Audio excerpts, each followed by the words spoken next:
Hello everyone, स्वागत है एक बार फिर से आप सभी लोगों का जी की क्लासेस में। वेव मोशन की लास्ट वीडियो में हमने देखा कि जब हम किसी स्ट्रिंग को सिंपल हार्मोनिक मोशन देते हैं तो वेव का इक्वेशन कैसे निकालते हैं और पार्टिकल का स्पीड क्या होता है। आज के इस वीडियो में हम देखेंगे कि स्ट्रिंग के थ्रू ट्रैवल करने वाली वेव की स्पीड किन फैक्टर पर डिपेंड करती है और वो स्पीड हम कैसे निकालते हैं।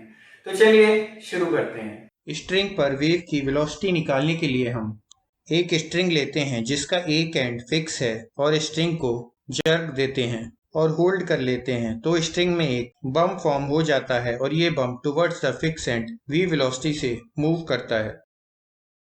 हम देखते हैं कि बम्प के मोशन को ग्राउंड पर खड़े ऑब्जर्वर के लिए अंडरस्टैंड करना थोड़ा मुश्किल होगा क्योंकि bump towards fix and move कर रहा है और स्ट्रिंग के पार्टिकल अपवर्ड डायरेक्शन में मूव कर रहे हैं। इस प्रॉब्लम को इजी करने के लिए हम ऑब्जर्वर को बम्प की सेम वेलोसिटी v से मूव करते हैं। अब क्योंकि ऑब्जर्वर का एक कांस्टेंट वेलोसिटी से मूव कर रहा है तो ऑब्जर्वर का फ्रेम इनर्शियल फ्रेम ही होगा।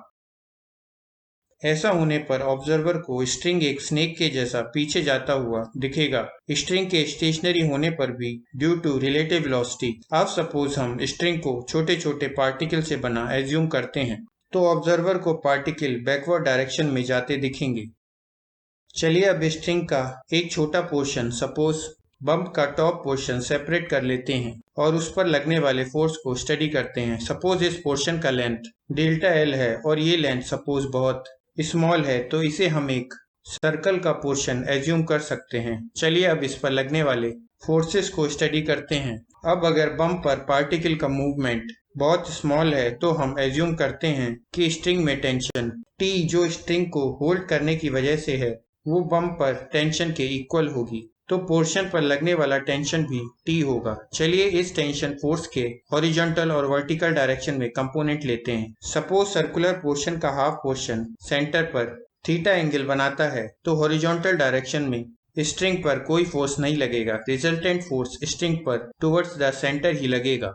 सपोज इसको TR से डिनोट करते हैं तो TR will be equal to 2T sine theta होगा। अब क्योंकि स्ट्रिंग का पोर्शन का लेंथ डेल्टा एल बहुत स्मॉल है तो sine theta will be equal to theta होगा और अगर कर्व पोर्शन का रेडियस r है तो उसका value delta l by 2 r होगा। इस वैल्यू को TR की इक्वेशन में रखने पर TR का value 2T delta l by 2 divide by r जो फर्दर सॉल्व करने पर TR will be equal to T delta l by r देती है। अब क्योंकि बम्प के पोर्शन के पार्टिकल ऑब्जर्वर को एक सर्किल की पेरिफेरी पर मूव करते दिख रहे हैं तो ऑब्जर्वर के फ्रेम ऑफ रेफरेंस के लिए रिक्वायर्ड सेंट्रीपिटल फोर्स TR ही होगा और अगर स्ट्रिंग का मास पर यूनिट लेंथ म्यू है तो एलिमेंट का downward acceleration TR divide by delta m होगा जहां TR डाउनवर्ड डायरेक्शन में स्ट्रिंग पर लगने वाला फोर्स है और डेल्टा m रोप एलिमेंट का मास है।